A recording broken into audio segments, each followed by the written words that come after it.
warahmatullahi wabarakatuh. Welcome to class 10 students. We'll be learning an interesting lesson in English, and that is The Eyes Are Not Here. This lesson is written by Ruskin Bond. So before we read the lesson, let's read about Ruskin Bond. So who is Ruskin Bond? He is the storytellers in English, and he is an Indian. Where was he born? He was born in Kasauli and in the year 1934. And what are his achievements? He has written several novels, short stories and books for children.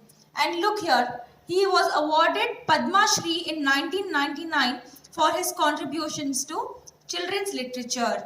The Room on the Roof, written when he was 17, won the John Llewellyn Rhys Memorial Prize in 1957. So at a very young age, when he was 17 years old, he had written The Room on the Roof, for which he was given a memorial prize in the year 1957. Many of his stories are based on Missouri at the foothills of Himalayas where he lives. So whichever stories he's written, it's almost about the place Missouri, which is at the foothills of the Himalayas. So this lesson is also about two people who are blind. So before we start, it's very common for us these days to see physically challenged people around, right? Either they are blind, or they are dumb or deaf, or they are handicapped, right? So how will you feel if you have this disability and you have to sit with a stranger and continue your journey? Yes, you'll feel bad, right? Because nobody wants to show our disabilities to anybody, right? So here also the same thing happens, and let's see how they come up in this. The Eyes Are Not Here, page number 1 by Ruskin Bond. The first paragraph, I had the compartment to myself up to Rohana, and then a girl got in. So here the narrator is telling that he had to sit in the compartment till a place called Rohana. And after Rohana passed by, the station went by. There at the other station, another girl got in. And see now, the couple who saw her off were probably her parents. So he's telling that there was a couple who had come to drop the girl. And he's telling that it was her parents. They seemed very anxious about her comfort. And the woman gave the girl detailed instructions as to where to keep her things, when not to lean out of the window, and how to avoid speaking to strangers. They said their goodbyes. The train pulled out of the station. So now the girl's mother was giving all instructions about the girl because she is blind.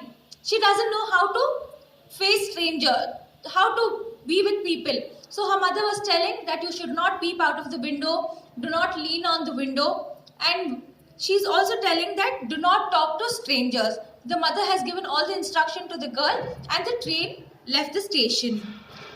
Next, as I was totally blind at the time, my eyes sensitive only to light and darkness. This means that the narrator is blind, that his eyes can only feel the dark and the light. He cannot see anything else. I was unable to tell what the girl looked like. So he's telling that he was not able to describe how the girl was looking. But I knew she wore slippers from the way they slapped against her heels. See, when you're wearing slippers and walk very quickly, they keep hitting your heels, no? So with the way she was walking, the narrator realized that the girl was wearing slippers. It would take me some time to discover something about her looks, and perhaps I never would. So he is telling that it was taking some time to discover as to how the girl looked. But he couldn't do that as he was blind. But I liked the sound of her voice and even the sound of her slippers. So he's telling that he liked the voice of the girl and even the voice of her slippers. And now the conversation begins. Are you going all the way to Dehra? I asked. So the narrator is asking the girl, are you going to Dehra? See her reply. Wait, I must have been sitting in a dark corner because my voice startled her. She gave a little exclamation and said, I did not know anyone else was here. So when the narrator asked the girl, are you going to Dehra? The girl quiet because the girl didn't know that and surprised. And the narrator is also telling that he was also sitting in a corner, dark corner. Why is he telling it as a dark corner? Because he cannot see. And the moment he asked, "Are you going to Dehra?" the girl was surprised with the voice, and she says, "I didn't know that anyone else was here."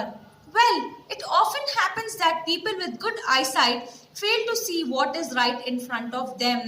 So now the narrator is he's telling an actual fact that it is very common that people who have very good eye vision cannot see what is there exactly in front of them. They have too much to take in, I suppose. So he's telling that when they have a very good eyesight, they can see so many things.